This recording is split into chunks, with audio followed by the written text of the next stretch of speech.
The Meiji bureaucrats had secured their power. Now they moved to fortify Japan against the growing might of the Western powers. They saw that the West was strong because industry and science produced weapons that Asia did not have. They came up with a new slogan, Fukoku Kyohei, rich nation, strong military.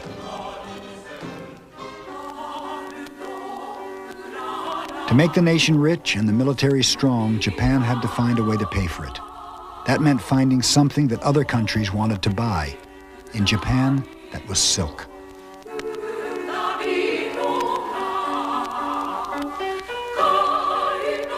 Silk exports paid for Japan's modernization, and it introduced the Japanese people to a new economic reality. Well, it's extraordinary how these Japanese farmers, still living in the same feudal villages their ancestors had lived in, making the same crops, suddenly found themselves part of international economics. There's a blight in the silk industry in Italy. There's a boom in Japan. They're making a lot of money. There's a depression in the United States. Nobody wants to buy silk stockings anymore. The money they got from this basic crop was the fuel for Japan's transplantation into a new economy, a new civilization. Here we see the government absorbing the surplus from the agricultural sector and transforming it and shifting it to the initial industrial sector. The government wanted to modernize fast, so they tried to do it all themselves. The state built factories, bought warships. Then the government ran out of money. The Japanese, at this point, I think, here invent one of the great institutions of all times. They decide to subcontract the state's goals to the private sector. And this is what leads ultimately to the zaibatsu. Zaibatsu were Japan's industrial combines. In Nagasaki Harbor, Mitsubishi was one of the first private companies to form the kind of close relationship with government that continues to spur Japan's economy today. In the 1880s, Mitsubishi was just a small shipping company in a very primitive industry. The government wanted Japan to build its own modern ships, but the government didn't want to pay for them. The government's solution was to subsidize companies like Mitsubishi until they could pay for the new ships. Bureaucracy tried to co-opt the business sector, and that is to bring them into the establishment and tame them, and then use them for the national interest. It's sort of an early version of what we in America call the military-industrial complex. Their achievements were national achievements, but any profit they made was private property. And that's exactly the case with Lockheed, General Dynamics, North American Rockwell. Their achievements are national achievements, but any profit they make is private property. And that's exactly what the Japanese pioneered in the 1880s. The speed of the Meiji transformation was breathtaking. In Europe, the Industrial Revolution took 150 years.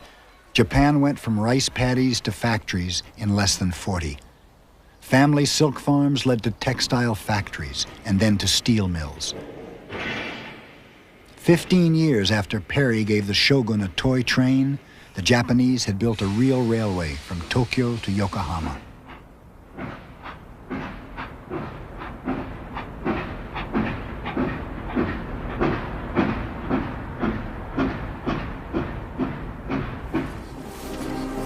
Progress was fast, but the cost was high.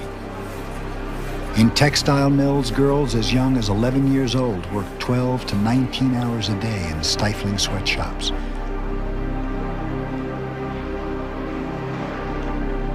Conditions were even more severe in heavy industry and the coal mines.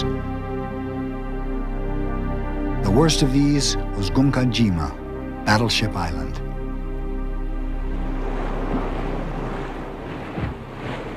It lies 4 miles outside of Nagasaki Harbor, a ghostly relic of the cost of Japan's modernization.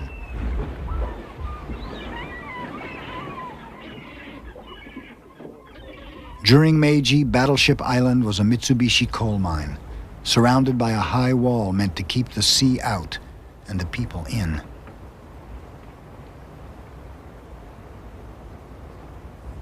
The small island is choked with scores of dormitories, formerly filled by prisoners, outcasts, and poor farmers. Their quarters were called takobeya, octopus dens, small, dark cells that came to house entire families. Many children were raised on Battleship Island. In the 1920s, a school was built, along with a company store.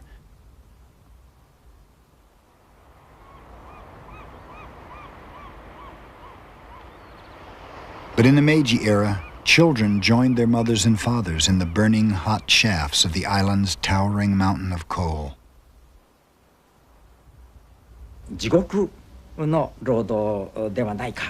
It was hell.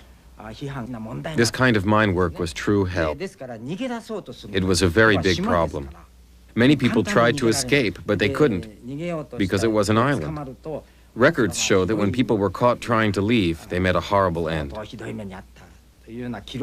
Around 1890, there were newspaper accounts of miners who were murdered by their bosses when they were caught trying to escape from Battleship Island.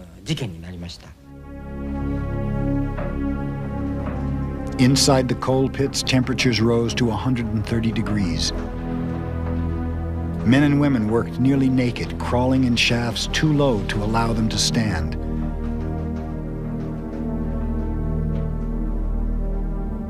When a cholera epidemic broke out, Mitsubishi burned all the victims, dead or alive.